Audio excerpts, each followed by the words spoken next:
తెలుసు నీకు. అప్పుడు నీకు మనసులో కలవరం ఉంటుందా?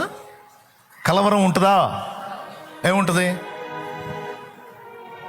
కలవరం ఉండదు. ఇక ఎందుకు తెలుసా? నువ్వు ఆయనతో స్నేహం చేస్తున్నావు. ఇంకా భయం ఉండదు. ఎవరన్నా అవమానపరిచినా అవమానం తలంచో. పొరపాటున నిన్ను ఎవరన్నా అవమానపరిచినా నవ్వుకుంటూ ఉంటావు. ఎందుకంటే నేను చేసే పని అదే కాబట్టి. ఎందుకు నవ్వొచ్చుదో తెలుసా? ఈ అవమానం అనేది నాకు తగిలింది అంటే, నాకు ఈ అవమానం జరిగింది అంటే, దానికి భిన్నంగా నా దేవుడు తీర్పు ఖచ్చితంగా తీరుస్తాడు.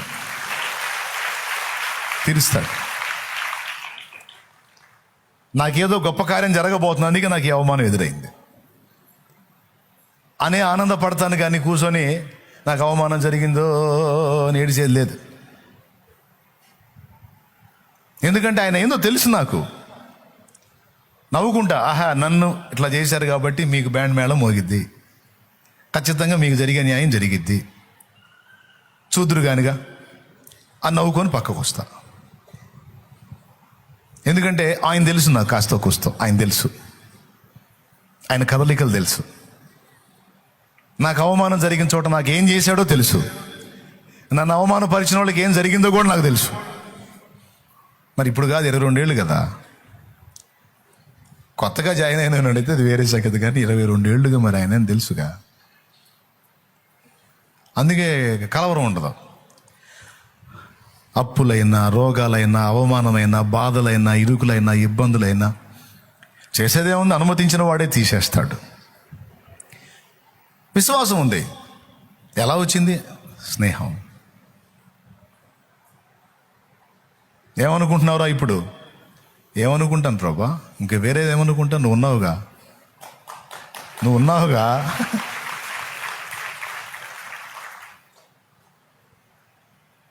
నీ చిత్తం లేకుండా వచ్చిద్దా ఏదైనా?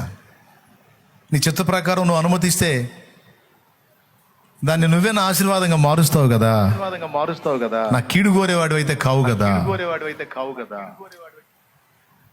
నాకు తెలుసులే, నేనేం భయపడను అనే డైలాగ్ ఉంటుంది. ఎక్కడ? హృదయంలో ఉంటుంది.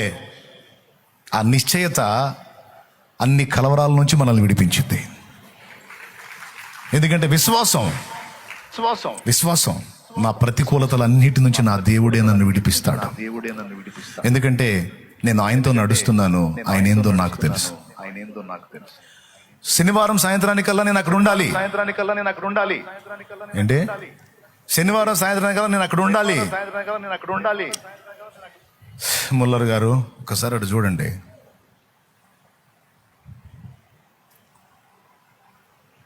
ఏంటి? దారి కనపడక సముద్రం మీద మంచు కమ్మేసి ఎక్కడ ఏముందో తెలియక అల్లాడిపోయి నడుపుతున్నాను నేను. శనివారం సాయంత్రానికల్లా అంటే ఎట్లా కుదురుతుందండి? ప్రశాంతంగా నీళ్లు ఉంటే నీళ్ళ మీద వెళ్ళిపోద్ది. మీరు అనుకున్న టైంకి ముందే చేరవచ్చు మనం. ఈ రకంగా ఉంటాయి. శనివారం కాదు, ఆదివారం కాదు, సోమవారం కాదు, మంగళవారం చేరినా గొప్ప విషయమే. కాదు, నన్ను దేవుడు వెళ్ళమని చెప్పాడు. నువ్వు వెళ్ళు, నీ మార్గాన్ని సరళపరుస్తానని నాతో మాట్లాడా. ఆ టయానికి నన్ను చేరుస్తాడు. అక్కడ ఆయన బొమ్మన్నప్పుడు ఆయన ఎందుకు చేర్చడం? సార్ మీరు చెప్తున్నారు, ఇక్కడ ఉన్న పరిస్థితి మీకు అర్థం కావట్లేదండి. నీకు ప్రార్థించడం వచ్చా? వచ్చు. దా ప్రార్థన చేద్దాం. దా గదిలోకి తీసుకెళ్ళి నేను ప్రార్థన చేస్తా. నువ్వు ఏకీభవించు. ప్రభా, నువ్వు చెప్పిన సమయానికల్లా నేను అక్కడ ఉండాలని సిద్ధపడి వచ్చాను. ఇతడేమో సాధ్యపడదు అంటున్నాడు. వాతావరణం చూస్తే అంతే ఉంది. ఇది మాకు అసాధ్యం, కానీ నీకు అసాధ్యమా?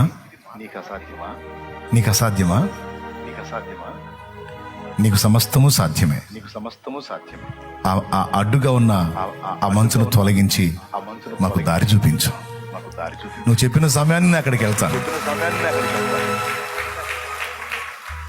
యేసు నామములో పొంది ఉన్నాం తండ్రి. ఆమేన్. ఇప్పుడు ఆయన మొదలు పెట్టబోయాడు. అక్కర్లేదన్నాడు. ఆయన ప్రార్థన చేయబోయాడు. మళ్ళీ ఎవరు? నాయకుడు అక్కర్లేదు. అదే సార్ మీరు చేశారు, నేను చేయొద్దా? నా ప్రార్థన వినబడింది అన్న నిశ్చయిత నాకుంది, నువ్వు పోయి చూడు అన్నాడు. నీకు దారి దొరికింది పోవాయా, నేను చెప్తున్నాగా, నువ్వు పోయి చూశాడు. ఏందయ్యా నువ్వు అని అప్పుడు చెప్పాడు ఆయన, 50 సంవత్సరాలకు పైనుండి 50 సంవత్సరాలకు పై చిలుకు నేను ఆయనతో నడుస్తున్నాను. గత 59 సంవత్సరాలు అనుకుంటాను, 59 ఏళ్ళ 57 ఏళ్ళు అంటాడు. గత 59 సంవత్సరాలుగా నేను ఆయనతో నడుస్తున్నాను. ఆయన ఏందో నాకు తెలుసు, నువ్వు పోవాయా. అసలు ఎంత చూడు, కనీసం అవతల ప్రార్థన కూడా చేయనీలే. నేను చేసినప్పుడు ఏకీభవించావుగా, ఏకీభవించాను. నేను కూడా చేస్తా, అవసరం లేదు, నేను ప్రార్థన చేశా కదా, విన్నాడు. నాకు ఆ నిశ్చయిత ఉంది, నువ్వు వెళ్ళి చూడు. ఏంటి సార్, అరే 59 సంవత్సరాలుగా ఆయన ఏందో నాకు తెలిసిపోవాయా. ఆయన ఎరుగుదుటయ్యా, ఆయన చెప్పాడు, నీకేది అడ్డు ఉండదు, నేను తీస్తాను, నువ్వు వెళ్ళు, ముందుకు సాగిపోమన్నాడు. నాకు భయం లేదు. దేవునికి స్తోత్రం కలుగునుగా. పోయి చూస్తే ఆ మంచంతా విడిపోయి దారి నీట్గా కనపడుతుంది సముద్రం మీద. రియల్ గా జరిగిన ఘట్టం, అది రాయబడింది. కేవలం విశ్వాసం మీద ఆధారపడి దాదాపు 2,000 మంది పిల్లలకి ఆయన అనాథ పిల్లల్ని ఆదరించాడు. కేవలం విశ్వాసం మీద, దేవుని మీద ఆధారపడి 2,000 మంది పిల్లల్ని, అనాథ పిల్లల్ని చేర్చుకొని పోషించాడండి. చిన్న ఫ్యామిలీకి ఫుడ్ ఎట్ట చేయాలా అని జుట్టు పీక్కుంటారు. 2,000 మంది పిల్లలకి ఎట్ట పోషించాడు ఒక్కసారి ఊహించండి. 2,000 మందిని రోజుకు 3 పూట్ల పెట్టాలి. కాయ నిద్రవుతుందా?